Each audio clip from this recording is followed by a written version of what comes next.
This is the Gamers Lounge podcast for the week of March 11th of 2014. If you're not playing on a 3DO system,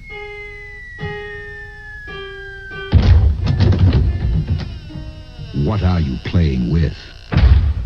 Presenting 3DO, the most advanced home gaming system in the universe. It's time to put away your toys. Get a free John Madden Football and Crash and Burn when you buy a 3DO system.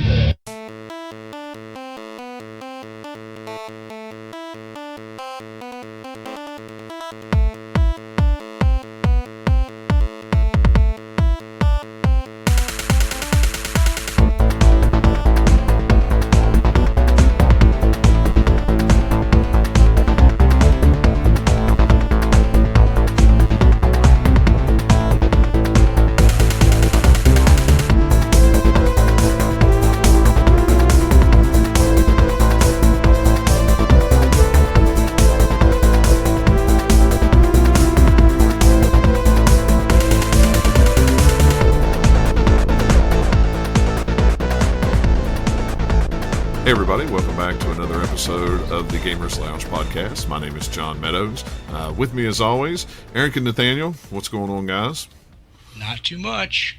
We're recording a podcast. Yeah, that's right. That's what we're doing. Well, let's just hop right into it because we got a bunch of news and things like that. We'll start off like we always do with what we're playing, what we're doing. Nathanael, why don't you go first this time? Alright, well, it's going to sound like a broken record. Battlefield 4, Attack of the B Team, Minecraft stuff. Yep. Battlefield 4 has been fun because they did a big patch this past week that also, if you have premium on PC, you can get the Naval Strike weapons unlocked early. Oh, cool. So it doesn't list them on Battlelog yet, but if you know the unlock requirements for them, you can unlock them. So I think I got 2 or 3 of them now. Sweet. The light machine gun's really awesome. It's got a really high rate of fire on it. Just tears through people. It's great. That's cool. Sounds like fun. When I get my PS4 back fixed, I will play some. Yeah, well, you can't get it on PS4 yet. Damn it. Because it's like right now it's only for PC early if you have premium that you can get these. But as soon as Naval Strike is out next week, I think, for premium anyway, yeah, you can get them quote-unquote legit, even though it's still legit now. It's just not listed, but it'll actually tell you on Battlelog what you have to do then. But hey, just go look it up on the internet. Many people have it posted and put it in videos and stuff many times over. Hey, if you want this weapon, you can do this. Yeah. As soon as anything comes out for any popular game like that, it's like, you just look on Google, bam, it'll tell you. Go, nerd, go. Cool. And, Attack of the B Team stuff, I actually put out 2 videos last week. Yeah, I saw that. Cool. Been having a blast with it. Lots of fun. Lots of stuff to mess with. Yeah. It looks like it. I watched the one. I haven't watched both of them yet, but I did watch the one, and it looked like there was just a ton of stuff to do with it. So, very cool. Yes. Haven't gotten in a video yet, but I'm starting working on my basement. Nice. Because they've got these things called factory blocks that I discovered in there. That seems like everybody on YouTube that I watch all the time has discovered them at the same time, right? Like they put videos out this week with them, and they're like, "Dang it! Like I just found this stuff right before you guys put it out, and I was gonna look like I'm copying it." But I actually kind of mentioned it in my 3rd video, like, "Hey, I want to use these." But they're all like these really cool, like Minecraft versions of industrial metal looking things, and they make fun little metal noises when you walk on them. They're pretty cool. Well, maybe nobody else watched those videos. They only watched yours. No, I wish. No, thousands of people watch those guys because they do YouTube full time. Yeah, must be nice. They're like the big dogs on the Minecraft world on YouTube. Well, not the top ones. There's some of the ones I don't watch. They're still like pretty popular, but the group of people I watch still get thousands and thousands of views on pretty much any video they put up. So yeah, that's cool. Little old me, I'm good if I get 50 or something. That'd be like huge number of views for me. Yeah. It'll come eventually. Maybe. I just do it for fun anyway. It's alright. Yeah, that's all good. That's all that matters. I've been playing. I played Walking Dead Season 2, Episode 2 last week. It was pretty good. Wasn't as gut wrenching as the first one was, thank goodness. Also, finally played some Call of Duty Ghosts. I've been playing the single player. I played the multiplayer for like 10 minutes and went, nah, I'm done. Yeah. So pretty much I'm just going to play through the single player and then I'm getting rid of it. So Sweet. And I'm probably halfway through it already. And by get rid of it, you mean send it to your good friend Eric. Sweet discounted price. It's a PlayStation 3 version, so yeah, I mean, if you want it. Maybe I'll get. Did you already use the digital upgrade code? Yep. All right, I'll get one from Keg for like $1 or $2. Yeah, I mean, I'll see what we can do about that. We can talk about that later. And then for some odd reason, I started playing L.A. Noire again. I love that game. I thought it was fun. I had to. I don't know. I'd like it, but I had to use a walkthrough. I just could not sit down and try to figure out the stuff. Oh, really? It's fun. I wish I would have spent more time driving around and exploring. Yeah. No, you don't. L.A. Noire is a good game, but it needed to be not open world because they didn't do anything with it. No, just get rid of all the driving and make it an old school kind of adventure game, because that's kind of what it wanted to be anyway when you were doing the all crime investigation stuff. Mm-hmm. And you're in sort of like one area and you're wandering around. It might have a few quote unquote screens because you have different rooms, like you're in this house or something, but you're all like kind of in one area and you're looking around trying to find clues and like interviewing some people. And then you'll go back to the police station and you might have somebody to interrogate there, and then you go off in somewhere else. So it's all kind of like area to area to area. It wasn't really much to do in between. And even like the stuff that was like you answer a radio call, you're still going to a place. So it's kind of like get rid of those things and focus a little bit more, and I think it would have been better because they made this huge city that they spent a ton of money and time doing that they didn't do anything with. Right. Yeah, it's pretty empty. Yeah, I mean, it's pretty empty. You have a few you have like 30 landmarks or something like that, but but what good do you do with them? You take pictures of them, that's it. Yeah, that and some of the other collectibles that they threw in there. Even doing all of those, you still didn't go everywhere on that map. Right. Yeah. I mean, usually what I do is I'll drive from point A to point B and do a couple of APBs in the middle, and then like the third time I'll just have the dude drive, and then it just cuts right to the scene. So you just it's I don't know. To me, L.A. Noire was a lot of fun, but they did that game all wrong because they had like the whole thing that they were trying to kind of promote, and what they want you to like is the homicide desk. Mm-hmm. From the way that they were like promoting that game, and that whole like if you don't know anything about the game, you kind of like get promoted and you're different kinds of detectives through the game. So I forget where you start out, then homicide's kind of in the middle, and then you end up doing your way up. Vice and other stuff. But the overall story, homicide had nothing to do with it. Right. It was just kind of like killed the game for me when I was playing it back when it came out, because it's like you have the stuff, you're setting it up, then you have homicide, which is its own thing kind of on its own. And then you have other stuff that comes later after that ties back into the main story, but you've kind of forgotten what was going on by then because Homicide took so long because it has the most cases. And then if you played the DLC, those also kind of tied into the main story. So what I think, like I've said always, they should have done is Homicide should not have been in the game. They should have had the DLC stuff in the main game normal, and then release Homicide as its own thing as DLC. Because it was its own encapsulated story, and it feels like DLC. Like, hey, here's this big chunk of content. It feels kind of like one of the expansions to GTA 4. It's kind of what that section of stuff feels like, and I think it would have worked better that way. And I think also a lot of people wouldn't have had quite as many problems with the story in the game because it would have like been an encapsulated thing that goes together versus this thing that just slams on the brakes and you don't forget a lot of the stuff when you throw that in the middle there. Well, it's still a really good game and it's got a lot of good stuff in it, but it's just like all the problems surrounding that. A little bit with the game itself, but mostly with the studio that made it and stuff. You're just never going to see it again. And it had some crazy pre-order bonuses too, from what I remember. Is like it had a lot of stores had only certain chunks of DLC or only certain cards and suits, and so people were getting all up in arms of that. All right, and then they all ended up coming out as regular DLC anyway. But well, see, the first time I played it I played it on the Xbox, and I played it when it first came out, so I didn't have all the DLC. Well, this time I bought it on PlayStation 3 for like $7 with all the DLC or something. It was on sale last week anyway. So have you played some of the DLC yet? Yeah, because it just fits it all in the story. So it just you just go through it. See, I forgot they did that. Right, so it makes it feel. Pay attention which ones were which. Yes. So, are you of the opinion that the DLC ones are some of the best content in the game? Oh yeah, absolutely. See, there's one that I never played before because it was a PlayStation 3 exclusive, the Consolari's car or whatever it was. That's the only one I had never played before, and it was, I mean, the way they fit it all, and that's the way I always said it should have been. They should have done the DLC and then, like you said, do Homicide or do some as a expansion or something like that, because it flows better when you play with all the DLC pre-downloaded and ready to go, and then you play it again. The whole story flows better this way. It makes more sense to me. And like the ones that they cut out that were the DLC episodes are like the best missions in the entire game. Oh yeah, like the one with the like explosion thing. Yeah, I think that was my favorite. Yeah, the one where the factory exploded. Yeah. Yeah, I think that was my favorite run of like sort of cases. That case thing that you're running through there was my favorite from the entire game. It was a DLC episode. Yeah. Yeah. Like the homicide thing is okay of itself, like the story in it wasn't that great. They were trying to do kind of a Black Dahlia thing, or Dahlia, however you say that. Their own version of that story, like, and I think it's heavily inspired by a lot of the actual case stuff from that.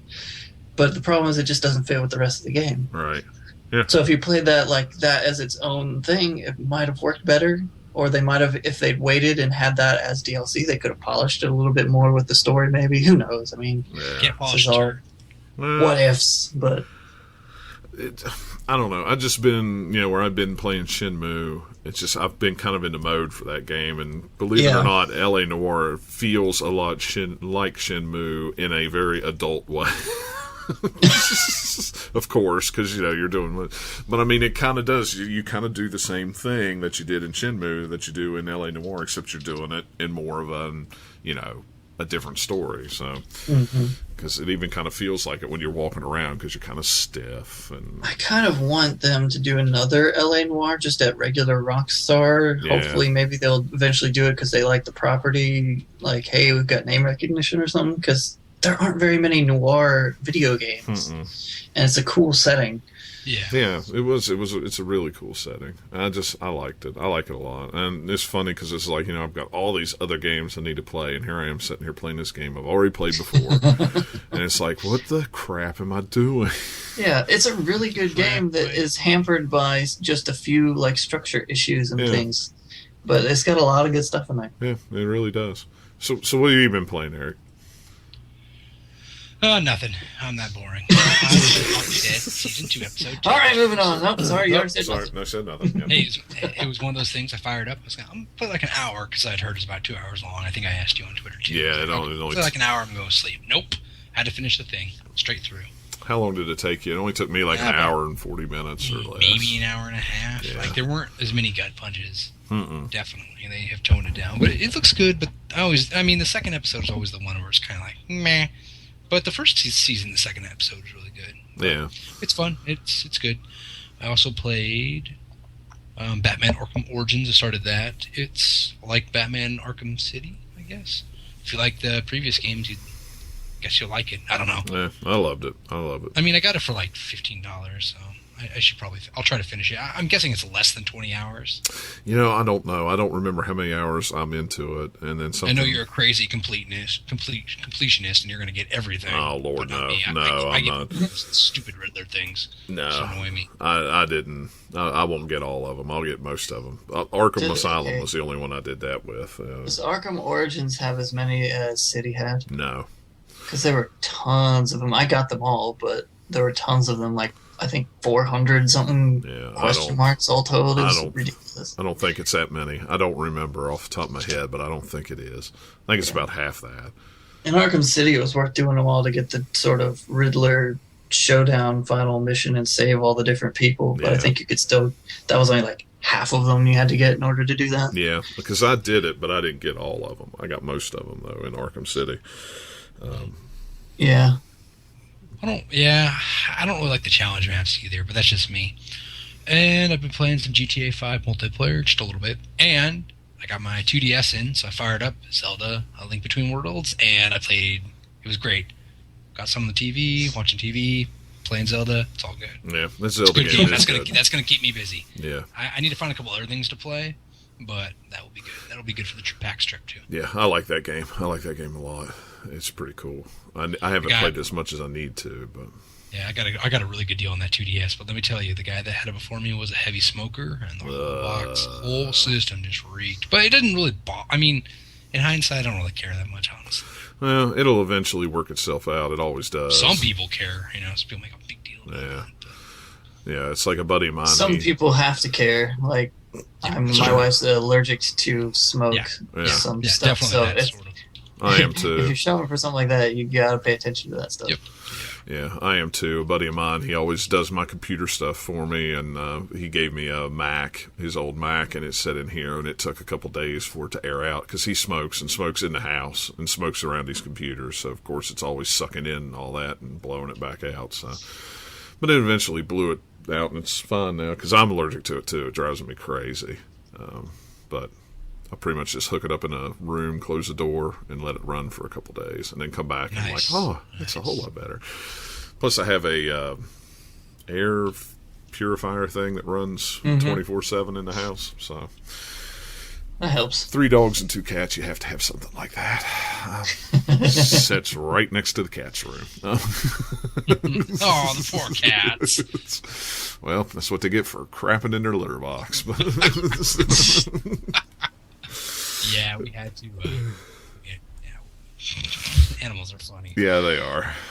All right, let's get into the news. We got a bunch of different little stuff to talk about. I figured we'd start off with the depressing news first. Jack Tretton steps down as president and CEO of Sony Computer Entertainment this last week. That was kind of surprising. But he has been with the company for almost 19 years. So, I mean, he's been there a while and started from, I don't want to say the bottom, but, he did work his way up. So, it'd be interesting to see the guy who takes over. I don't really know who the guy is. This Sean Layden. I guess he was... Apparently he's been around for quite a while, too. But just not in as... high visibility as CEO would be because he's not probably at all the different conferences and doing speeches or anything like Jack Tretton did. He had something to do with the network, the Sony Network Entertainment stuff. So I got to tell you, I'm going to be a whole lot less interested in watching the E3 conference this year for some. Because he's the only he's one of of all the companies from Nintendo, Microsoft, Ubisoft, anybody who does those conferences there is Sony. He's friendly but still kind of professional kind of demeanor. It was just he made it fun to watch. He's actually someone who has some public speaking skills where some of those executives don't, or at least not the style for that type of a deal. Well, what's his name who was at Microsoft this year or last year's E3, he was just stiff as a board and I could not stand to watch him or hear him talk. Of course, now he's with, I forget who he went to. He left and he went jumped somewhere. Ship, didn't he? Yeah, he went somewhere. I don't know, it was some mobile gaming company. I don't remember who it was. But the other one that kind of surprised me was Amy Hennig. She was the writer and creative director on the Uncharted series, left Naughty Dog, and it's a whole weird story. I mean, you hear it from 2 or 3 different places. She was fired, she was forced out, she quit. I don't know. It's a whole weird thing, but I hate it because I love the Uncharted series. I mean, that was the whole reason why Uncharted will be fun. PlayStation 3. I hope so. I hope they don't screw it up. But I don't have faith. I don't know. I do, because the people who work on it still there. 2 of the guys who did the Last of Us. Yeah. Right? They worked on the first 2 Uncharted games as well. They just didn't work on Uncharted 3 because they moved on to the other one. All right. So there's still plenty of people who worked on it. Maybe writing-wise, I don't know, it won't be quite as good, but really, it's not that great to begin with overall. It's doesn't take... I don't know, it's got good writing, don't get me wrong, but just the overall thing, you can do an adventure story. I think that there's plenty of other people who can take up stuff for that now that it's been an established franchise. You can figure out the voice for that. Yeah, maybe right. I'll be proven wrong in the next Uncharted game will be terrible, but I don't know. I just don't think that any one person is going to completely ruin something usually. So we'll see how this goes. I'll be interested to see where she ends up because I'm sure she'll end up going to somewhere else writing she'll something get else. picked up by like another high-profile. Whoever does pick her up will be lucky because she's pretty good. From what I've seen her in some interviews and stuff like that around E3 times when she's talking to people. She seems like a pretty cool person. So we'll see. I watched a lot of the behind-the-scenes stuff on the Uncharted games, because you play for so long and then you unlock videos and stuff. And she did a lot of the story videos on it, and I liked her a lot. Yep. So, I mean, it wouldn't surprise me if Microsoft or somebody nabbed her quickly to do some game of theirs. Yeah. Somebody. When did you write the next Halo story? I doubt we'll ever get the complete story behind this unless she just comes out and says, no, I left on my own, or blah, blah, blah. Right. Because, I don't know, you can listen to Sony and you can listen to Naughty Dog and say, no, it wasn't them doing this. And it's like, okay, they could be telling the truth, but just because you're a big corporate thing, I tend not to trust you. Right. Or I figure, they're spinning it somehow, or whether they are or not. So I don't know. It's one of those things that who cares? We'll see. The only reason we're really hearing about it is because of how high profile this person is. Anytime they're high profile and they leave, there's always something. There's always some conspiracy. Like, well, did they leave on their own? Did they just want to do something else? And they get forced out? What happened? Yeah, exactly. But we'll see. Everybody wants to know. It was probably something boring, actually. I just didn't want to do this anymore because I've been doing Uncharted for a long time. But who knows? Who knows? Yeah, it's hard to tell. I hate it, but it is what it is at this point. I actually think it's better because I'd rather she do something new and be more inspired to do something new, and they'll be better than just be like, I did do Uncharted again. Yeah. Again, another one. Oh, how can I don't know. I kind of feel like they've done their trilogy, at least as far as some of them are concerned, and they don't want to necessarily have to do any more. As far as like, okay, I've done it. I've done my Uncharted. Sony's going to want more Uncharted games because, hey, it's a big franchise that'll make them lots of money. But as far as the creative people working on it, it's like, okay, we've kind of said what we had to say for the most part. At least some of them, I'm sure, feel that way after doing 3 games. Right. So it's like, I kind of feel, you get burned out on doing one type of thing. So it's like, do something else. And you get something better out of it, then it's good for us. Who knows? Yeah, who knows? It's hard to tell. We'll see, though. Who knows? I hope she goes somewhere and does something really we wish good. her the best of luck. Oh, yeah, absolutely. Oh, definitely. New Batman game was announced this week. What? And you promised me a Superman game. Well, yes, he could be in this. You never know. I mean, there's rumors flying around. Was it? I hope not. Flying around. But no, it's the only thing that's come out is a cinematic trailer, which looks awesome. And it's only going to be on PC and next-gen consoles, which is... Some people are surprised by this. I am not, for one, because if it was going to be out on the 360 and stuff, I figured Rocksteady would have done the last game too. So it made sense of why Rocksteady wasn't doing this last game, because they were... It's not even necessarily that. I think it's more that, like, okay, we have a big franchise that we can put a risk on it and not put it on these, because 360 PS3 still have a huge player base, so that's why it takes a while for... every time new consoles come around, that switch that over. So if you're going to do it, you got to have a big franchise that's big enough that most people who have that system will want to get it, and then people who don't will want to get the system for it. And I think that Batman could be, one of those, because he's got pretty wide market appeal for these games. Well, this one will be the last in the Arkham series. Now, they haven't said if they're doing, some other kind of series or not, but this will be the last of the Arkham titles. It's 5 times the size of Arkham City. You actually get to drive the Batmobile around in this one to get from place to place. I haven't seen... I have things about the Batmobile in a second. Oh, well, go Unless ahead. we want to get into it right now. Okay, getting around in Arkham City and stuff was fun because of the mechanics of, like, gliding around and latching onto rooftops and flying around. If you still have that ability, which supposedly you're going to, why would you want to drive? It's kind of like with Saints Row 4. A lot of people talk about it. It's like, you can drive in that game, but why would you when you have all these superpowers and fly around and teleport around and all this stuff? Right. Well, like, might do it some, and it'd be cool. Hey, yeah, it's a Batmobile, but I think that I'll still end up probably not using it too much, unless it's just like you cannot get around as fast. It could be. I mean, with it being that huge. If you can fly over and around buildings, why would you drive down streets? Because the Batmobile can't, it just seems like it'd be less maneuverable. Right. So unless they give it a lot of cool abilities, which they probably will, judging by past games and how much crazy stuff Batman can do. Yeah, I mean, they're gonna have to do something to make it fun, and I'm thinking Rocksteady will probably do that because they've done pretty well so far. Yeah, I'm sure they will. Well, in Arkham Origins, you could fly, you could go from building to building, or you could, if you had unlocked certain checkpoints, you could call the Batwing and it would come pick you up and then drop you off. So, you didn't have to do all that. Travel. Right, that's there's a lot of fast travel stuff. So it's not necessarily speed so much as fun that I'm thinking about. It's like, well, okay, would I rather be flying around or would I rather, just drive a car? Right. I mean, it's the Batmobile, and it's awesome, but in the end, it's still a car. Yeah. So who Well, knows? and depending on how big it is, I mean, it's supposed to be like, I think, I was trying to remember right off the top of my head. Game Informer that was the whole big feature in this month's Game Informer that I was reading last week, and it was like, I think it's like 3 islands or 3. I don't remember exactly now. I don't have it in front of me.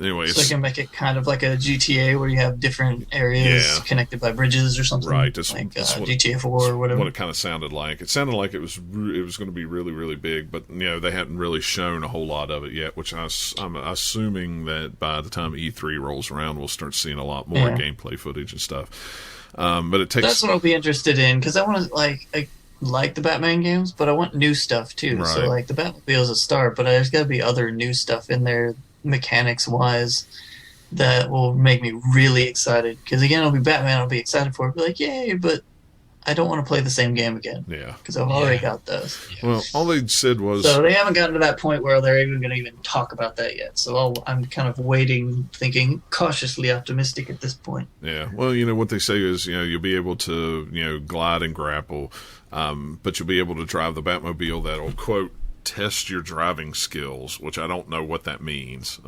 Maybe that means you can do some fun drifting around corners and power slides sliding into people. Or maybe they'll let you do the whole grapple around a light pole or something. It could be.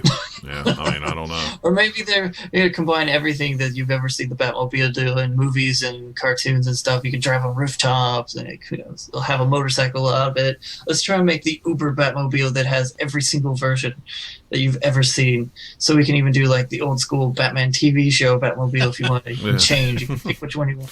That'd be all right. That they could do that as DLC. They could have different Batmobiles or Batmobile attachments. Well, they did that. They had the 1960s Batman in Arkham Origins. You could play as an Adam West Batman, so why not? Outfit anyway. Now, see if they did that and then they completely re-recorded all the dialogue with Adam West doing it. That would be interesting. Yeah, that would be something. But speaking of dialogue, Kevin Conroy is back as Batman because this one takes a year. This one's supposed to be like a year after Arkham City, I think is what they said, a year or two, something like that. So it makes sense to have him back as Batman. As far as I'm concerned, that means Batman is back as Batman. Yeah. Well, I got to say, the guy who did it in Arkham Origins, he was pretty good. He sounded like a very young Kevin Conroy when he did the voice, so it worked out since it was supposed to be an origin story. So I mean it worked. It was kind of at first it was kind of like this isn't the same, and then as you listen to him, it's like you get used to it and you don't even pay any attention to it anymore. So, but yeah, I can't wait. And the rumor is October 14th is the release date for it, but that's just a rumor. It is a Tuesday though, so yeah. It's fairly believable. Remember, and that's it could usually be one of those where that is the date. That's absolutely correct, but they may not get it finished in time, or they might have to push it back. Right. We might run into that. And October's usually when the Batman games come out, so I can see that. That's true. The one thing though also is they've been working on this for a while and they've just waited a long time to talk about it, and they haven't had to put any teasers or anything because of Origins existing. They were talking about that for so long. Now they can finally say, "Hey, we're doing this."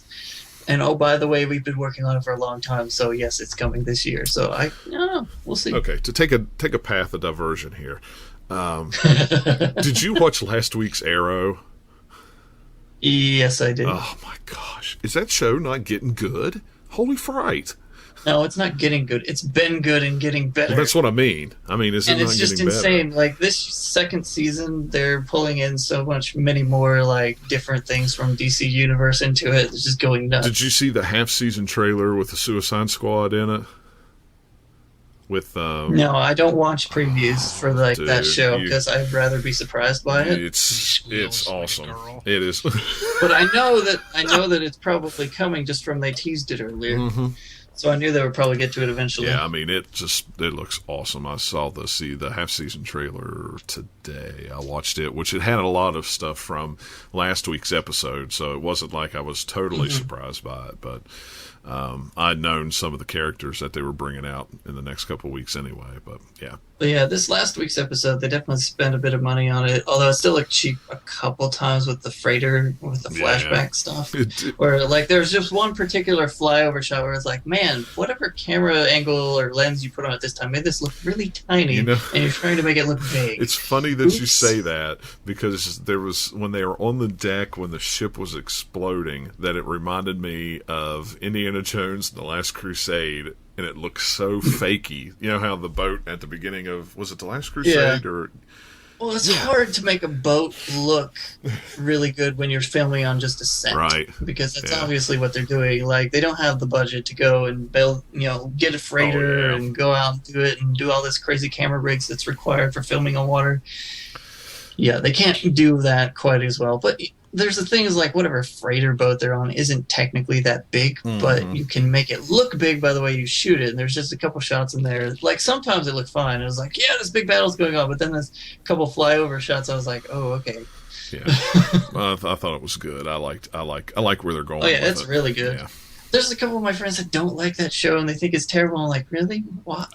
You're crazy. But are they still watching it? Is the question. No, they don't watch the show. Okay, see, and that's what they it is. watched it and they thought it was bad, and then they're like, oh, it's terrible. It's like, well, I'll say this. I've never watched it, so it probably makes me a bad person. Well, no, it doesn't make you a bad person. I would rather you not. I'd rather you not watch it at all and not have an opinion than not watch it and have an opinion. It's not for everybody either. It's not. I mean, it is a comic book show. Right. You're not into that type of thing, but these guys are. They're like real big into comics and stuff, and I don't know. Maybe that's why they're like too big into the comics, and so they can't adjust their expectations on like what a TV show should do. But they're not really like that either, because there's other stuff they like that's adapted from things. It's like, yeah, that's fine. So who knows? I don't know why they don't like it. That first season, like the first 2, 3, 4 episodes, it was very CW-ish. And what I mean by everybody was kind of pretty. It had its kind of love story angles here and there and there and here. And it was... to be fair, they still have that stuff, and everybody's still pretty. They do. But the thing is that was a big focus in the first, half season of season 1 probably. And it was like... a little bit, maybe. And some of the harder core comic book people would be like, I'm not, this is kind of dumb. These guys, they watched the 2-parter that had he's not the Flash yet, but the guy will be the Flash in the show, and they watched it because they're huge Flash fans and they wanted to see that, and so they're like, you loved that guy in that episode, but everybody else is just like, ugh. I think I don't know, maybe it's because of the show, they're just like not liking that it's sort of CW dark, I guess. I don't know. Because it's a little darker than what, like, say, a Smallville or something would be, but... I don't know. I like it. That's all that matters. At first, I tried to watch the first episode, and I was just like, nah. And then, like, a year later, I sat down and went, okay, I'm going to watch the whole season and give it a chance. And about halfway through the season, I'm like, you know what? This isn't too bad. Yeah. Well, I didn't watch the first season until it was on Netflix. Yeah, I didn't either. I forgot about that show, so I was like, watch the first one, like the pilot episode. I was like, yeah, it was pretty good. I kind of liked it. And I'll watch a few more just because I know, pilots are usually pilots, whatever. Yeah. They're trying to get a show together, and then the actual show, when you watch that part, it kind of comes together a little bit better because they've had more time between doing a pilot and then doing the show to kind of tweak the ideas a little bit. So I watched a few more episodes and I was done. I'm like, all right, gotta keep going. Yeah, it'll be interesting to see. It's only gotten better since then. Yeah, it'll be interesting to see how Fox does with the Gotham TV show next year. It'll only last about 6 episodes anyway. Interested in that, because I'm like, they're doing this mistakes of Smallville with that one.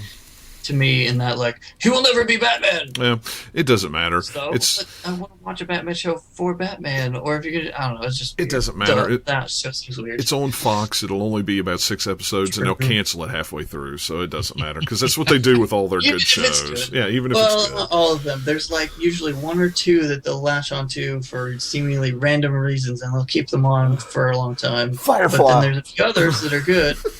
No. Oh, that one they me. canceled. Yeah, no, that one they canceled. Firefly. Oh, sorry. There's other ones since then and before then as well, but they're not the only. I was surprised that Too Human was actually. I haven't heard if it's going to be renewed, but I'll be surprised if they bring it back. I think it's fantastic. It's fantastic. They're going to bring it back. We'll see. I hope so. It's done well enough that they've got to at least give them a half season. Yeah. Come back. Well, maybe they'll break it up like they did Sleepy Hollow. They did a half season of Sleepy Hollow and then a half season of it. I could live with that because I like Sleepy Hollow too. But yeah. All right. Anyway, now I've gotten off my divergent path, and now we're going to get back on. Yay! Vengeance. Watch Dog got an official release date this week as well, May 27th, which is really a good time because there's not a lot of games in the summer. The only major game that you'll have to contend with is Madden that comes out at the end of August anyway, so that's not really... that's way far anyway. Yeah, it doesn't matter. It's a way far game, but that's the only other big game in those 3 months that I can think of that's coming out. I was going to say, it could be the biggest game in the universe, but 3 months later, it doesn't matter because they've had the 3 months by themselves. Right, so... That's really... What's the last big one before Watch Dogs then now? Is it like Infamous or something after that? I'm trying to remember release dates in my head. Yeah, I'm trying to remember what comes out between Infamous and Watch Dogs. Let's see, that would be... You know what? I'm not sure if anything comes out. Big, anyway. Yeah, and we're going to have a ton of big games, I think, coming out the end of the year. Like, especially if Batman does come out, and then we got a few other ones that are slated to, tentatively come out at the end of the year. And at E3, they're going to make all sorts of announcements and stuff. So in April, besides Elder Scrolls Online, it's mostly garbage. Yeah, I was going to say, I don't... What about May? Like, anything in May? Baseball. We got some Kirby action, some Mario Golf, Raven's Cry, Drakengard 3, if you like that sort of thing, Wolfenstein New Order, Watch Dogs, Mario Kart. Yeah, nothing big. So and then June is not so cool. I mean, we got Elder Scrolls Online coming. You got the Lego Hobbit. You look at June and it's a tumbleweed. Yeah. Look at July. July they have wait a minute. Now, in May... they have nothing listed for July? August they have a couple things. In May, you have the Wolfenstein New World Order coming out. Now, you know that's going to be good. Sorry. That's going to be $20. I buy it then. Yeah, really. Me too. I use that time to play South Park. Yeah. Which I've heard the South Park game is good. That's what people are saying. I've heard good things. I've heard good things too. too. It comes out on price. Yeah, I'm not. I watched a video of it. It looked like, hey, if you like South Park, you'll like this game. Now that Murdered Soul Suspects looks kind of cool. It comes out the end of June, 1st of July. Ooh, yes. That looks Speaking interesting. of noir games that look cool. I liked that at last year's E3. It looked really neat. Yeah, I mean that looks kind of cool. As long as it adheres to that date, we'll see. Yeah, we'll see. Like, come on, you're a ghost detective. I mean, trying to solve your own murder. Like, sweet. What's not to like about that premise? Come on. Hopefully they can deliver on it. Yeah. The only other game that I'm interested in that comes out between the April and August is the Sniper Elite. Kind of looks cool. But that one was... Another one of those? Yeah. It was always tough on the PlayStation 2, though. I mean, that was a tough game. I don't know if it's going to have that kind of same hard, angled edge to it, but I don't know. There's not a lot of World War II games coming out, and I'm always down for a good World War II game as long as it has a good story with it. So more Wolfenstein. No, Wolfenstein doesn't actually take place in World War II. It takes place in the 60s. So it's if the Nazis had won the World War II, but wait, I'm pretty sure there's been a game like that before. Yeah, there has been. Yeah, so. I mean, it looks cool. It's one, like you said, it's one of those $20 games that I'll get I'll play it if I can get it cheap. Speaking of cheap, Forza Motorsports 5 is free with the purchase of an Xbox One starting today. It does not include the Titanfall bundle, which is too bad because if it would have, Microsoft might have got $500 out of me. But yeah, it is a digital copy of the game. And of course, the internet, like always, exploded because all these day one people think that they need to get something for free because people who waited are getting it for free. I say, whatever. Oh, I can't tell you how many message boards and posts on comments and stuff that people just went crazy going, I demand that Microsoft give me a copy of Forza 5 because I'm a day one purchaser and blah, blah, blah. It's the internet. Okay, dear day one purchasers, you are buying a new device at a premium that will be cheaper later and will have stuff bundled in with it. It is the same everywhere, whether it's phones or consoles. It happens like this all the time and has before and will again. Yeah, get over it. They will have price drops after this. They will bundle other stuff in eventually. They will sell actual, physical bundles if you're a PlayStation probably, because they've already done billions of those in the past with PS3. It's going to happen, but you wanted it first, so you pay more money for it. Just because something else comes later doesn't mean you're entitled to it. Yeah, these entitled people just kill me. It just absolutely kills me. It's people. They just want stuff. But I tell you what, if you could have, if it would have worked with the Titanfall bundle, what a heck of a deal that would have been to get Titanfall and Forza 5 with an Xbox One. I mean, that's $120 worth of games for free. That would have been worth jumping on, I think. With some, they're doing the system update tonight with the Twitch TV and everything like that, just in time for Titanfall. But then when I found out that they didn't bundle it, you couldn't get it with it. I'm like, no thanks, because I like Forza. I like Forza a lot. I like it a little better than I like Gran Turismo. So that would have been enough for me to get the Titanfall bundle. But since they didn't, oh well. Moving on, Ubisoft Toronto announced at South by Southwest this weekend that they have 5 unannounced games in development. That's a lot of games for one studio. They haven't said exactly what they have exactly, but they do know one of them is the next Splinter Cell, and one of them is probably the next Assassin's Creed. Other than that, they don't know what the other ones are. Hopefully one of them is a new Rainbow Six game. I loved Rainbow Six on the 360. I thought those were great. I loved playing them online. I liked playing the story mode and stuff like that. But it's exciting, though, to hear that they hopefully have 5 good games. Hopefully it's not 2 good games and 3 crappy games, but 2 good, 2 crappy, 1 someplace in the middle. Right, yeah. We'll see. It's always good, though, to hear them still making a ton of games. They don't say if they'll all be out this year, of course, but so who knows. Online comes back from the dead just out of the blue. For those of you who don't know what OnLive is, it's the cloud streaming service. But this time it's kind of come back a little different. They've started a service called Cloud Lift, which is kind of strange. You pay $15 a month, and Cloud Lift will detect games that you already have installed on your machine from like Steam, and it will allow you to play those anywhere streaming. So you can play them on your, if you have a TV that has the app available on it, you can play them. If you can play them on your Android tablets, you can play them on your Android smartphone, or a friend's PC. There's going to be some new Mad Cat streaming thing that'll have the OnLive built into it, as well as just their regular subscription service to buy, the $9.99 a month to get their unlimited games, or you can buy the games separately. The trick is, though, with the Cloud Lift, not every game will be available to stream. It's going to be really limited at launch. It'll be games like Arkham Origins, the Lego Movie, Saints Row, games like that. It won't be all of them. Yeah, to me it seems like they're going to fail again because it's just too expensive for what you can do with it. Yeah, it really is. I don't see the point in it. I don't know. I mean, the thing is the OnLive thing is a good idea, but their game library is such old games that it just wasn't worth the price of admission. Because I have one of the consoles sitting here in a box, and I haven't had it hooked up in 2 or 3 years. I mean, when it first came out. I was like, oh, this is great, because they had some of the newer games at the time. But then all of a sudden it was like, here's some old crappy PC game. I'm like, whatever. No, I can play that on my computer for $10 or something. Or you probably already own. Yeah. Mm-hmm. I mean, the Steam thing is cool if you could do all your games, because I have a huge number of games.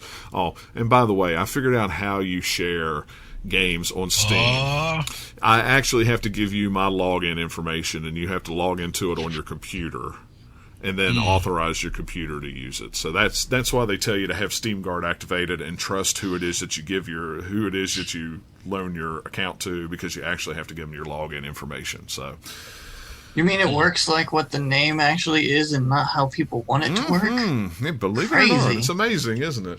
Family sharing. Technology. You mean some between people who are probably in the same location, or at least supposed to be? Yeah. Whoa! You mean strangers? Oh Lord! But anyway, yeah, the on live thing. It's whatever. I mean, it's. I liked On Live, and it was really cool to see them at PAX a couple of years in a row with lots of cool stuff, and they're giving away free micro consoles. I got one. It's a cool idea if they could figure out how to do it right. Yeah, the problem is people, it's just too expensive, or it's only good for a certain type of people. Right. And plus you have to have. It might be a little bit better now, but when it was like first out, you have to have some pretty beefy internet to really get good out of it, and a lot of people in certain areas just didn't have that available, so a lot of things working against it. It was cool. I tried it on my Droid phone playing Batman Arkham. I think it was Arkham Asylum is what it was. And it worked really good on my phone over Wi-Fi. It looked really cool. It was hard to control because I didn't have a controller. I was trying to use the touchscreen and stuff. But it was really cool to look at it and go, wow, that's a full PC running a high-end PC game on my phone, streaming it, and it looks pretty.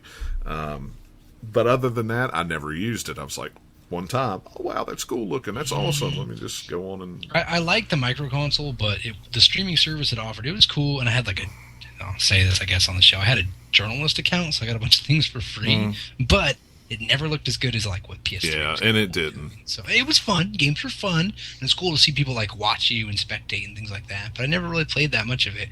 I do have to say that I did start playing Deus Ex Human Revolution on it, and I did get about halfway through the game. But other than that, I didn't really play very much. Yeah. Well, and I think it's funny that you see what that console had a couple years ago as far as watching people play, commenting on it, things like that. And now you see that in the next generation consoles. I can watch streaming video of you playing whatever and comment on it. It had some cool ideas. Pioneer. Right.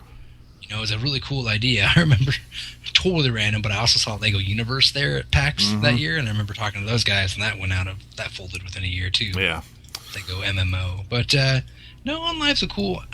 We'll see what they can do. I mean, maybe there's a niche in the market for them. It could be.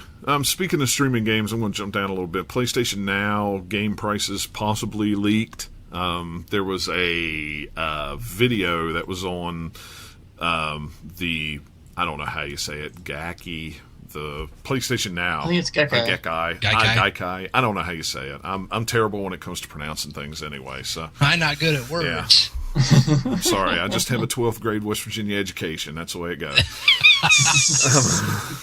Oh, boy. But anyway, on their website they had pictures of it in action, and one of the pictures was a mock-up of the store with different game prices. Now, it could just be a mock-up with just random things on there, but it looked like you could rent certain games for like $5. You could buy certain games for $50. Last of Us was $50. You could rent Uncharted for $5. You could rent Far Cry for $5. Far Cry 3.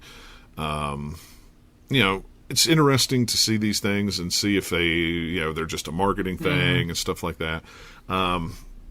But speaking of streaming, to me, this seems like the renting would be cool, the buying would be dumb, because there's also PlayStation Store. Exactly. So what I would do if I had it would be like, I want to rent this game and see, and then play it for a bit. Be like, that's kind of cool. I'll buy the full game now, so I can have it on my system. Right. And it'd be cool to see how well it works. That's what I really want to see. I mean, I've seen a lot of things when they were at whatever it was they were announcing. It. What was that? CES. And, I mean, it looked like it ran really well, but that's a closed environment. And you haven't you haven't heard anything since they started doing. Now, I don't know if there was an NDA on the beta or anything like that, but you really haven't heard anything from the closed beta that they have done. And I don't know anybody that's in it, so to see how well it works. Well, even so, it always works a whole lot differently when it goes live for everyone, because there's a whole lot more server load. So even if the servers stay up, they might not be as responsive as in a beta when there's less people. So right. Well, another reason why the renting seems a little more enticing, I guess is the word I'm looking for, than the just full out buying, at least to start with. Right. Yeah, what were the whatever the subscription service is going to be, however they're going to do that. It may be worth it to get it for a month just to try out a bunch of games instead of renting them. And maybe they'll offer some sort of sweet promo for a couple months. Maybe they'll slash off 10 or 20%. Eventually they're going to just bundle it in with PlayStation Plus when it doesn't prove as popular as they want it to be. And like, okay, fine, we'll give it to you. Right.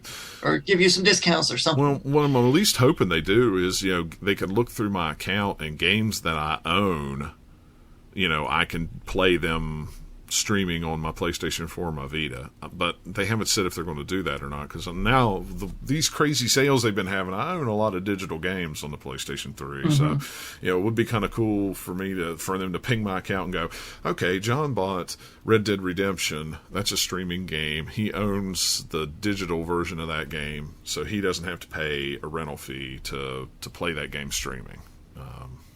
But I don't know. I hope it. Yeah, that seems useful. So they're probably not going to do it. Yeah, exactly. That's what I was going to say. It seems too easy, so I'm sure they're not going to do it. But we'll see. It'll be interesting. Titanfall Season Pass was priced and detailed. $25. It'll have 3 content packs. It says it'll save probably about $5, which means the content packs should be about $10 a piece. Yeah, if you're buying Titanfall, so let's see. You're gonna have some skins and some maps. Yeah. Maybe some weapons. Who knows? Content pack is like, okay, well, that doesn't tell me a lot, does it? No. Or it could be, okay, we get a map pack here, and then later it'll be like, here's some skins, and then the third one will be a couple weapons or something. I doubt it'll be that. Probably not. But it's one of those ones you be wary when they don't tell you exactly what you're getting. Yeah. It just says each content pack will feature new maps, while additional content therein has yet to be determined. So I don't know if that means... Okay, so at least new maps each time. Yeah, I mean, it sounds like maps each time. If the language is right. That's what it seems like. But if you're buying it on PC, you can actually buy the digital deluxe version that includes the season pass for $60, so you get it even cheaper. So that might not be too bad. For $20, I mean, $20 more bucks, shoot, why not? I'm not buying Titanfall anyway, so it doesn't matter. What? Are you buying it? I don't know. I only have a mid-range gaming PC. We've had this discussion before. It's like, it looks cool, it looks fun, but I don't know if I can... That's when in beta, it depends. Like, I don't have the money for it, but even if I did, I'd be waiting a bit because I have some friends who are getting it. And it's one of those ones where if it catches on with them and they'd be playing it enough, then I would be considering it because I'd rather play it with people. Right. Whereas on my own, I'd have fun for a little while, but I think I'll probably burn out on it. Another thing, wait to see how the launch goes, because as we know, the last few EA games that have come out have launched poorly. Yeah, especially on PC. At least on Xbox One, they're using Microsoft's doing the server thing, so it should be a little better on that as far as server issues go. I hope. But again, it's one of those things where it's probably going to be pretty popular, going to have a bunch of people jump on it, and you never know. Right. Yeah, you don't. I'm just saying, I figure if there's going to be issues, it's probably going to be more on the PC side server than it is on the Xbox at this point. Just because, I mean, usually Microsoft's track record with servers is usually pretty good. So, no, they are. They've had stuff in the past where they've had popular game come out and it's crashed, but they've upped their infrastructure enough since then. Right. That probably won't. Yeah. Fingers crossed. Yeah, we'll see. But yeah, that's another reason. Just wait a week, and usually the normal hiccups that you get will be ironed out by a week or two. Yeah. But then with EA servers, now you never know. They just don't have the good rep. So maybe that'll repair some of their reputation with Titanfall. It'll go well for them. Who knows? I hope so. I mean, we'll see. I hope so too, because like the game looks cool. It's one of those ones where it's like it's a different style of FPS a bit. Right. It's got some unique kind of pulls to it. They'll be a little refreshing for some people. Hey, unlike some of my friends who think that there's only one game you can ever play, which the type of gamers they are, I get it because they don't have time for other stuff. But a lot of people will be like, I just dabble here, there, everywhere, right. so they don't care. Yeah. Well, it's like, oh, it's not an affront that a new game comes out. It's just a new game. That's cool. Like, let it be. Well, that's one of the things that's happening. There's a lot of games coming out, and gaming time is getting crowded, and people just don't have a lot of time now. I know college kids and kids in high school and stuff, they have a little more time, but working people ages 18 to 40 who are the big demographic for games right now, I don't have time to play a ton of games like I used to. Usually now it's just the weekends, and that's about it. You don't sleep on the weekends. No, I don't. I don't sleep on the weekends, which is why I fall asleep on Monday afternoon.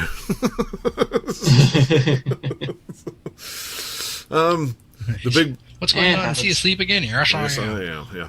Let's see. Battlefield 4 server rentals coming soon to consoles. I have a lot of friends who are looking forward to this. We'll see. That would be really cool. From what I've read on this, it's actually still nothing more than just coming soon. Right. Like, we're still planning to do this, but it still doesn't give any kind of an ETA. Now, is this already available on the PC? Can you rent servers on the PC? There is no such thing as official server on PC. It's all rented stuff. Okay. There's nothing technically run. Like, on console, it's all like, hey, this is, like, DICE server, blah, blah, blah, blah, blah. And it was the same way at the start of Battlefield 3. And then they put the rented servers on there. Those mostly went away because everybody wanted their rented servers, and they just swarmed the server browser to the point that you can never find any of the other ones, partly because at one point there were no other ones, because what they did is they just took all their servers and then said, okay, now we're just going to convert it over to people rent them, because we don't want to have official ones and the other ones. Well, it's confusing. This time around, I don't know what they're going to do, because they kind of put some more of the official servers back over time in Battlefield 3 a little bit on console, so who knows. But yeah, with PC, the servers with Battlefield 3, 4, like lots of games, they're all rented. There's lots of places that are just official rental places that people run servers, and there's like, clans will run them, or sometimes just websites will run them. People rent them on their own. And it's more about settings, like what settings you have on the server. That's how it shows up. So this is official settings, or we've changed a bunch of stuff. So it's custom settings, and it'll show up that way. Okay. And I'm sure there's probably some out there that are run by, DICE or EA, maybe, but you don't see them. I don't know. So maybe not. Like, if they did, it's not like it's called DICE official. It'd be kind of like underground, like, hey, they own this maybe, but I don't think so. PC is pretty much just rented everywhere. Gotcha. Okay. So you've got all your different crazy settings and stuff, some of which are good and fun, like pistols only servers that actually are pistols only, right, where it's set up that if you use something else, you get kicked. Oh. You can do that type of thing. Even with rented servers on console, I don't know if they'll give you that kind of control. Right. Because a lot of those controls are sort of custom deals by wherever you're renting it from. So there's several big sites that you can just rent servers for lots of different kinds of games, and they give you those options. Yeah, cool. So we'll see, but I thought it was kind of interesting. They've never done that before on consoles. So. All my friends are looking forward to that, just so they can have a server that they can control stuff on. So if they're in the mood to play a certain game type or maps or whatever, they can just change it and not have to actually go find something. And I like that. That's cool. That would make me. So yeah, it's good. I'm sure it'll be good for EA as long as it works. They'll get lots of money like they did last time with people renting servers for a month, for 6 months, for a week, a day. They had all sorts of different options. Yeah, I'm sure. Well, cool. And last in the news, Sony has gone back to the drawing board with Drive Club. I noticed earlier this morning when I was looking through some stuff on GameStop, they actually had the release date as September something for the game, and I was like, now wait a minute, I did not think it was going back that far. But now after reading this, it seems like it may be fall before Drive Club comes out, maybe even later than that. They really haven't said. At the end of the article, they asked them if it'd come out sometime in 2014, and all the Sony PR would tell them is there'll be more details soon. So this seems like yet another case of like console launchitis, where you have to show stuff for your new console. So you show things that are barely even a game yet. Like you can have something running in an engine to show it, and then some of them later on they get delayed because the game isn't a fun game, and they eventually come out. Some of them get canceled, like some of the stuff for the Wii from the beginning, like that Project Hammer thing. Right. Never ever came out. And that's like that for every single console. Usually there's something there's like they're showing it off, like get excited, look at all these games that we got being developed for it.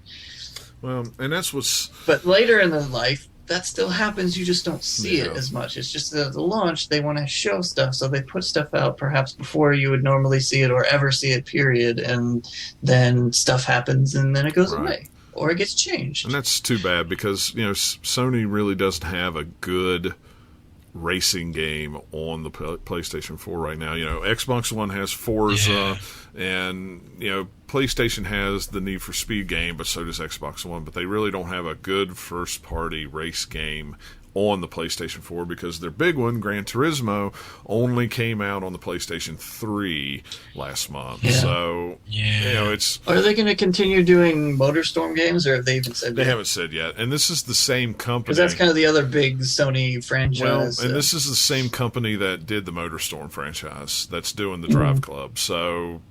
who knows? Maybe Drive Club will morph into a MotorStorm game. Oh, gosh. I hope not. I like MotorStorm games, but I want my MotorStorm game separate from, I want a good racing simulator game, And that's the one thing that I don't have on my PlayStation 4 that kind of... But I didn't pay attention close enough. Is that what Drive Club was supposed to be? A little bit, yeah. Well, all I ever kind of glanced at it, because I didn't pay too close attention, was all the sort of weird social stuff and things they were doing with it, rather than it's this type of racing. It was more simulation and arcade, but it was not as hardcore arcade as Gran Turismo is or Forza is. You mean simulation? Yeah. What did I say? Yeah. You said arcade. Oh, sorry. But that's all right. We know what you mean. I said that backwards, but yeah. But, it's like that's the one itch that I'm not getting on my PlayStation 4 right now, where if I'd bought a Xbox One, I would have that itch scratched because Forza's out, and I'm a big Forza fan. But he's going to give in. He's going to do it. I will not give in for a system for just one game. Not $500 anyway. If it's $300, that's one thing, but not for $500. But Speaking of like racing game stuff, just real quickly, I remember they have the two guys that left Criterion, the kind of founders of that studio. They've said the name of their new studio is Three Fields Entertainment. But they, again, that's all we know now. That's new. It's like, it has a name. Oh, I didn't hear that. That's cool. I saw that the other day. Let's see what that was. Not quite a week ago. That'd be cool. I'm anxious. That story I'm anxious to see what they put out.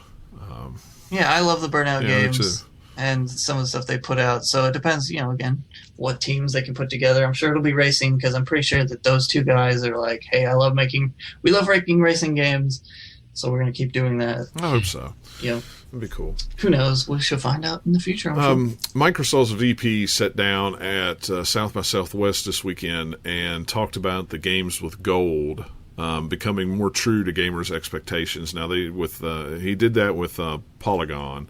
He didn't really go into detail with what he meant by that, but they go on a monthly basis to pick the two games for games with gold. So I'm guessing what that means is here in the next month or two, they're going to probably hammer out something to make it a little more competitive with PlayStation Plus. And they are working on it to come to Xbox One as well. I figure what they're waiting for is to get a few good games under their belts to give away. The reason I put that in there is kind of the question I had. I know I subscribe to PlayStation Plus and Xbox Gold. Nathaniel you don't have your Xbox anymore, do you? No, I don't have Gold or PS Plus or anything like that. So. And at the moment, I have nothing like that. I've just got my Minecraft addiction. Eric does the PlayStation Plus as well, but you don't have a 360, right? Nope. Okay. I bought one once, but I returned. Gotcha. I'm weird like that. But that's the thing. Do you see the PlayStation Plus being a better value, even though you don't get to keep the games once you cancel your subscription, or would you rather get slighter, older games, maybe not as new as PlayStation Plus, but you get to keep them whether you keep your gold subscription or not? I think I like PlayStation Plus. I mean, I get it for like $20-$25 a year, pretty much, due to promos and stuff. That it makes it so cheap that. Well, and I do the same thing with gold. I usually get it for $30 to $40 because somebody usually has it on sale for a year. But and this month's gold games are Civilization Revolution, and I forget what the other one's going to be. That's a good one. Yeah, and I mean that was a decent game. I mean, yes, it's old. I've spent a lot of time in that game. It was a fun game. It is kind of an older game, but the thing is if I ever cancel my gold subscription, I'll always have the download of that game. I'll own it. Whereas if I let my PlayStation Plus subscription run out, I lose. Golly, probably almost 100 games now that I have downloaded with them. Yeah. Well, I mean, that's definitely advantages to both, to where you get they're able to put newer stuff out since you do not get to keep it if Plus goes away on that side, but then you do get to own it forever on the other one, but that means that they're not going to put newer games on there because they want you to buy those. But for me, I don't know. I don't care as like the owning for everything if they're older, because at that point I can go pick and choose specifically which games I want and get them pretty cheap somewhere. Exactly.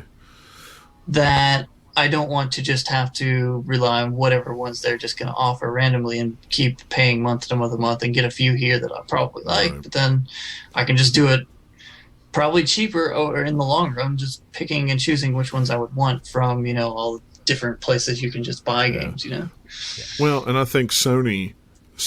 But if you're going to have those services anyway, it's cool to have that either way, I think. Yeah. So if you're going to get older games to play, or you're going to get newer ones and they go away or they don't, I don't know. It depends a lot also on whether you think you will ever go back and play something again in the future. Well, that's true.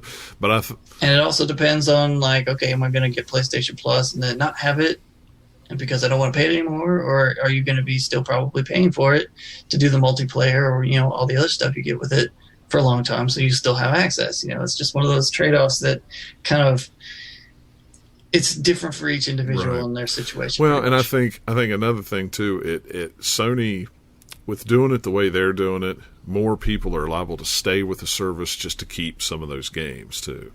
Mm-hmm. Yeah. So it's a hook to keep you in. Exactly. It's a hook. So, oh my gosh, my account's running out in such and such time. I need to renew that because I still haven't finished playing such and such a game. And, I don't want to have to go buy it. I can just pay whatever. Now, here's another question. And Eric, you might know the answer to this better than anybody because this, I don't know if I could say this is kind of you, but being a PlayStation 4 owner, let's say you didn't have a PlayStation 3 or a Vita, but being a PlayStation 4 owner and you buy a PlayStation Plus, does that make you want to go back and pick up a PlayStation 3 and a Vita because you have PlayStation Plus and there's so many games available for those two systems? I never thought of it as that way. That is a good question to pose.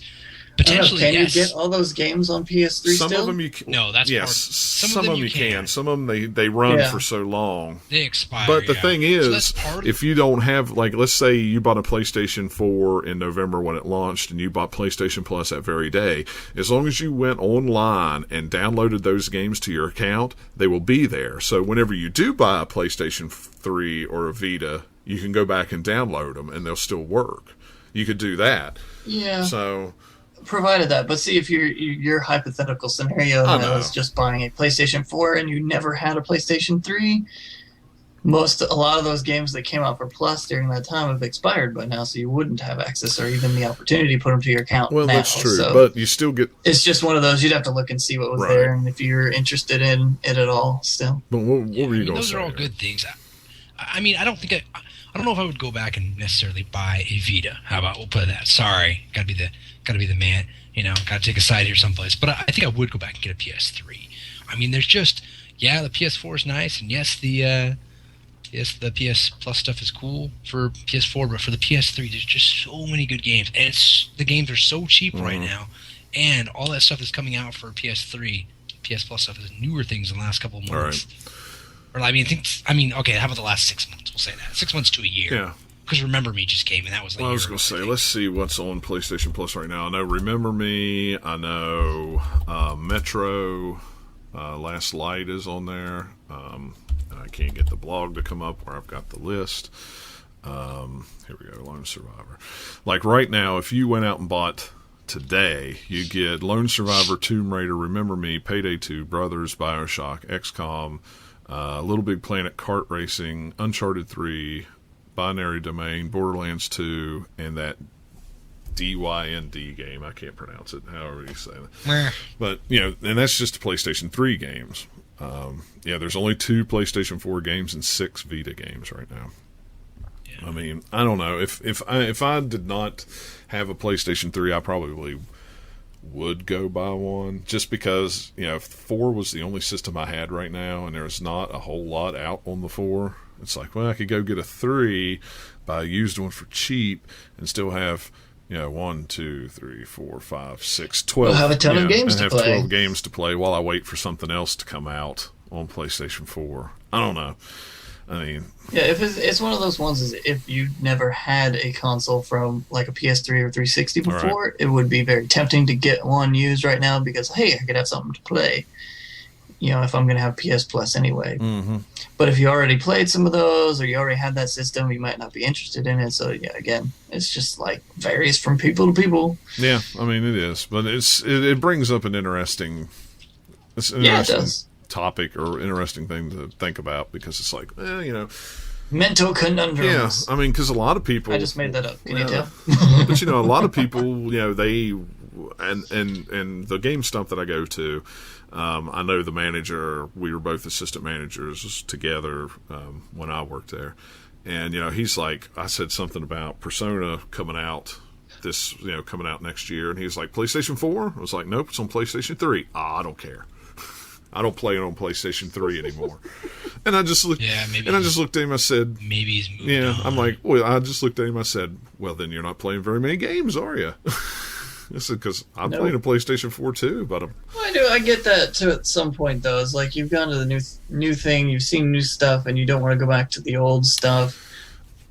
Because you don't, you're just like, ooh, it's not as shiny anymore. There's that a little bit for some people. But there's also the hassle of having all that hooked up, and you only have so much space. That's true too. And if you've already moved it out to put the new one in, you don't want to have to find more space so you can have both, or switch it out and keep moving it back and forth. Now, I did that. The hassle of that. I did that with PlayStation 1 or Xbox to Xbox 360. I did that from last gen to the gen before, but this gen it's a little different because it's.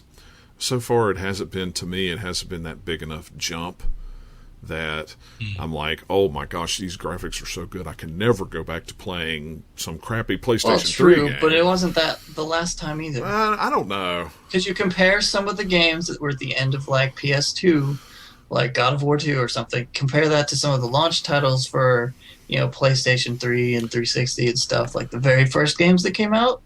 Like the games that came in the first few months, like where we're at now, they weren't that big of a jump either. Some of them were like it took it till like a year or something before they really started pushing it some more. So we still got some room to grow. And I think the PS4 and Xbox One might have the problem of that for the first years, having enough stuff to play. That's always the hard thing. I remember the PS3. I was like, oh, this is great. But there's nothing to really play, and I waited a year to buy mine. So. Well, I know I remember in the first 2 or 3 months when the 360 came out, they had 17 games came out.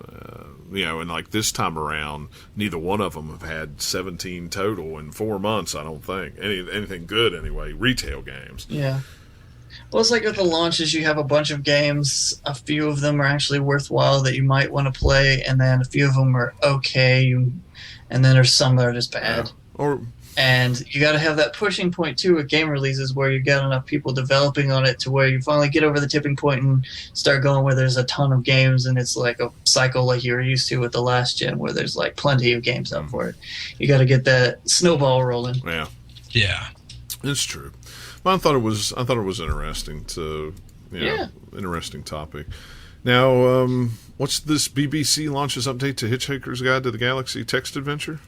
I haven't looked at it yet. Exactly what it says. It's the 30th anniversary since the text adventure game came out, like the Infocom thing. I was like, I played that back in the day off of like little diskettes and stuff.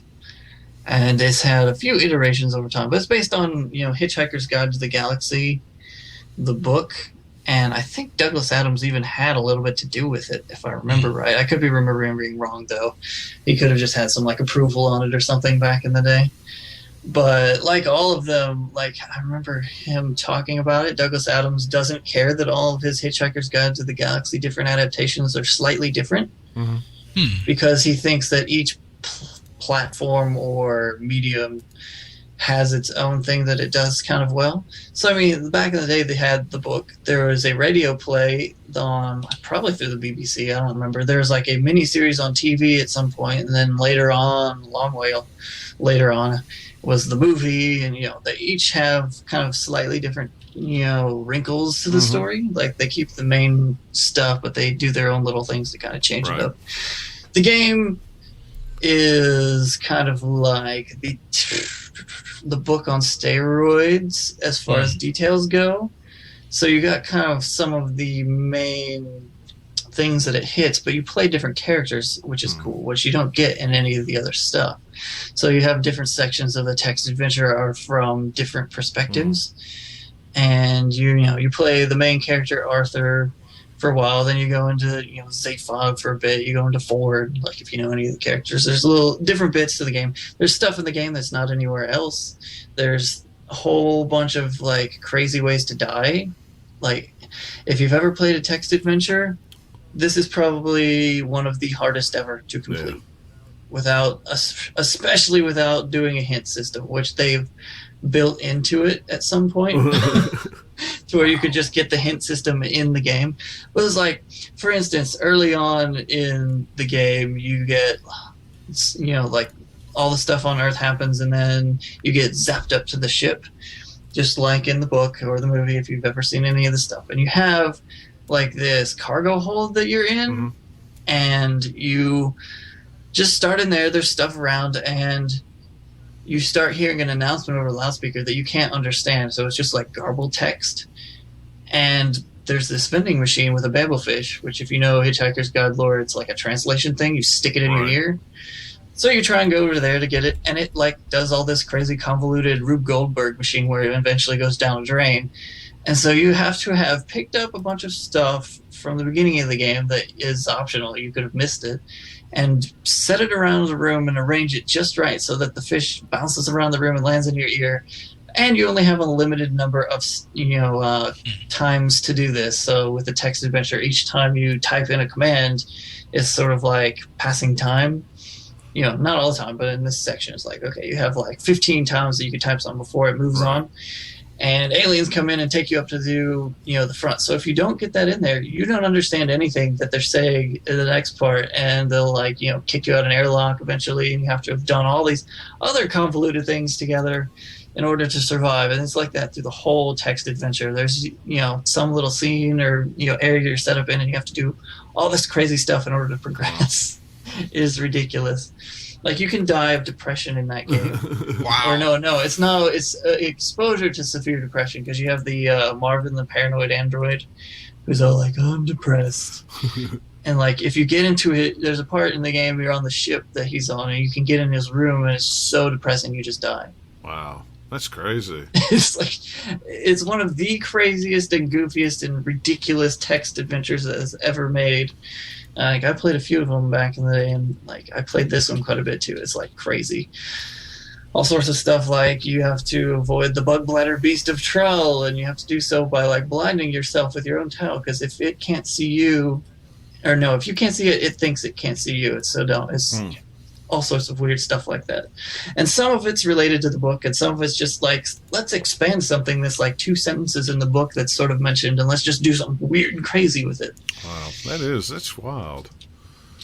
Yeah, so they have the BBC put an update since it's the 30th anniversary. They put a kind of new little interface. I think they've hosted it for a while. They've had it on their website. You play it as kind of Flash-based or something. That's cool. For a long time. And they've updated it. I looked at it real quickly. It's got kind of like a cool little interface. It looks like a little computer screen console, sort of. And it's got little like vector images on the side that's kind of like the scene of whatever place you're in. So when you start the game, you're in your house, so it kind of looks like a bedroom with little things sitting there. But you still type in stuff, and I don't know. There's some other things that supposedly I didn't look into it too much, but it's like does something with Twitter. To where the game tweets by itself depending on how people are playing it or something. I don't know. I'm not sure exactly how that works. But yeah, anyway, just thought it was a cool little thing. That's cool. Now, that's only browser, isn't it?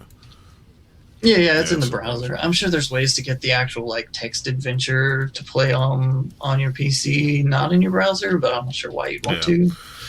Cool. Well, I'll have to check it out. And we'll have a link to it in the show notes as well. So anything else before we get out of here? Nope, nothing else going on. How you like your Surface?